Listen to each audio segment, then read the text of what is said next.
Alhamdulillah wa salatu wasalam ala Rasulillah. Oh yeah. Allahu Akbar. So we have two cartons filled with books. Alhamdulillah, may Allah reward our brother Abu Sa'ad who facilitated getting these here from Saudi. And may Allah put this in his Mizan al-Hasanat.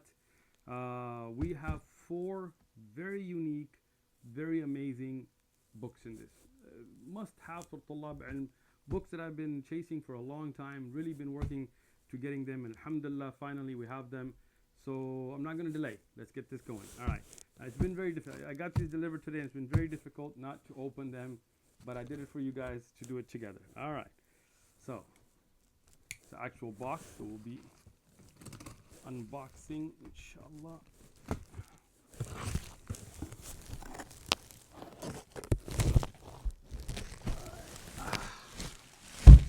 Allahu Akbar. The first of these, inshallah, is a book of tafsir that I love. I am completely in love with. I've been wanting to get it, but there was not a good print of it. I had PDFs. Finally, we got them. So let's take it out. I don't want to hurt the book, so the pen, mightier than the sword. I don't know. What if it's a pen and a sword?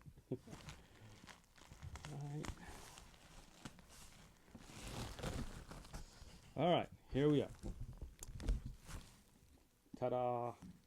Allahu Akbar. This is a book called al-Bahr, al-Muheet, of the great scholar, the great Nahwi scholar. His name is, he's well known as Abu Hayyan. Abu Hayyan is kunya, but his actual name is Muhammad ibn Yusuf. He's known as al-Andalusi because he's from Andalus. He's also known as Abu Hayyan al-Gharnati from Granada because he was born in Granada, Spain, and when it was under Islamic rule. So Gharnati is a reference to Granada where he was born. Even though he moved from Spain, but that's where he's originally from, he later moved to Egypt and he lived in Cairo, in Cairo, and he died there. But his origins are from the Islamic Spain, even though ethnically he is Amazigh, which is some people call it Berber, but they prefer to be called Amazigh. It's a qawm, it's a nation, a people from northern Africa. They're not Arab ethnically, and he was from northern Africa ethnically, from the Amazigh people, born in the Islamic Andalus, Islamic Spain, in Granada. And then he later moved to Egypt and he continued his studies and teaching and he died there. A classic scholar, amazing scholar. Some of the beautiful things about him and his tafsir. First thing, he was from the greatest scholars of Nahu of his time. Some people call him Amir al-Mu'mineen fil Nahu and so on. But no doubt, at least if we get to the grammatical tafasir, like those books of tafsir that focus on the grammar of the Quran, this is a classic, a must-have, and probably, in my opinion, the best. Now, I saw it in a library of a sheikh in about 8 volumes, but it was a horrible print. The tahqiq was really bad, so I didn't buy it. I later saw one in 11 volumes, and I got the PDF. I enjoyed reading it, but still, it wasn't really ready yet. Then I heard about this print in 22 volumes with a whole group of ulama. It's not one scholar, but each volume you'll see the names of different scholars that did the tahqiq together. Amazing. Now this scholar, Muhammad ibn Yusuf, who is better known as Abu Hayyan al-Gharnati, he was born in 654 Hijri. So classic scholar. And he died in 745 Hijri, which means, mashallah, by the standard of that time, he lived a long life and people got to benefit from him. People say he was Maliki, but actually he was Zahiri, from the Zahiriya, the Zahiri madhab, which is not well known today, but it was one of the madhahib at the time. And he's also called al-Nahwi because he was so famous for his linguistic skills, understanding grammar and sarf and balagha, and that's the key for this tafsir. He goes over the Arabic of it so beautifully. And he was very strong against bid'ah. There's a lot of writings where he condemned the Sufi bid'at and Ibn Arabi and Al-Hallaj and those Sufis that went to an extreme and things. He was very strict against them.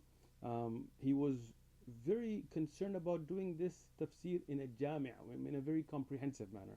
So meaning he was an expert in the qira'at, even the shad, even the irregular qira'at.